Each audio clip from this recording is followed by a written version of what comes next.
प्राचीन काल की बात है। मगध देश की जनता में आतंक छाया हुआ था।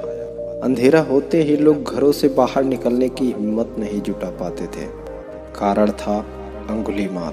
अंगुलीमाल एक खूंखार डाकू था जो मगध देश के जंगल में रहता था।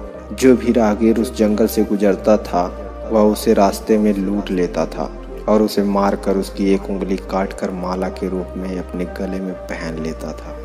इसी कारण लोग उसे अंगुलीमाल कहते थे। एक दिन उस गांव में महात्मा बुद्ध आए। लोगों ने उनका खूब स्वागत सत्कार किया। महात्मा बुद्ध ने देखा वहां के लोगों में कुछ डर सा समाया हुआ है।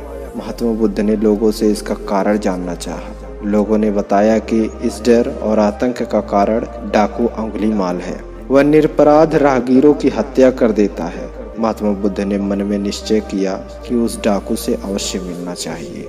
बुद्ध जंगल में जाने को तैयार हो गए तो गांव वालों ने उन्हें बहुत रोका, क्योंकि वे जानते थे कि अंगुलीमाल के सामने से बच पाना मुश्किल ही नहीं असंभव भी है। लेकिन बुद्ध अत्यंत शांत भाव से जंगल में चले जा रहे थे। तभी पीछे से एक कर्कश आवाज कानों में पड़ी। ठहर जा, कहाँ जा रहा है? बुद्ध ऐसे चलते रहे मानो कुछ सुना ही नहीं। पीछे से और जोर से आवाज आई, मैं कहता हूँ तू ठहर जा। बुद्ध रुक गए और पीछे पलट कर देखा तो सामने एक खूंखार काला व्यक्ति खड़ा था। लंबा चौड़ा शरीर, बढ़े हुए बाल, एकदम काला रंग, लंबे लंबे नाखून, लाल लाल आंखें, हाथ में तलवार लिए वह बुद्ध को घूर रहा था।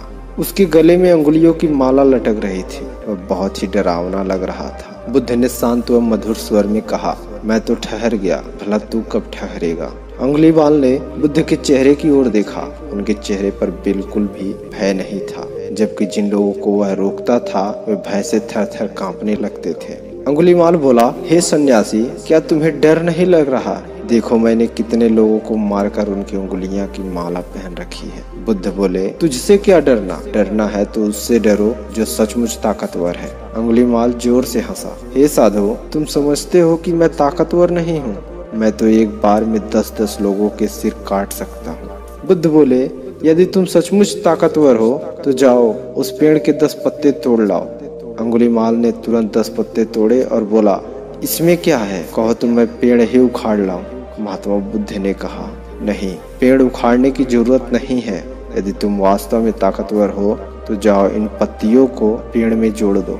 अंगुलीमाल क्रोधित हो गया और बोला, भला कहीं टूटे हुए पत्ते भी जुड़ सकते हैं? महात्मा बुद्ध ने कहा, तुम जिस चीज को जोड़ नहीं सकते उसे तोड़ने का अधिकार तुम्हें किसने दिया? एक आदमी का सिर जोड़ नहीं सकते तो काटने में क्या बहादुरी है? अंगुलीमाल अवाक रह गया। वह महात्मा बुद्ध की बातों को सुनता रहा। एक अनजानी शक्ति ने उसके हृदय को बदल दिया। उसे लगा कि सचमुच उससे भी ताकतवर कोई है। उसे आत्मग्लानि होने लगी। वह महात्मा बुद्ध के चरणों में गिर पड़ा और बोला, हे महात्मन, मुझे क्षमा कर दीजिए, मैं भटक गया था, आप मुझे अपने शरण में ले लीजिए। भगवान बुद्ध ने उसे अपनी शरण में ले लिया और अपना शिष्य बना लिया।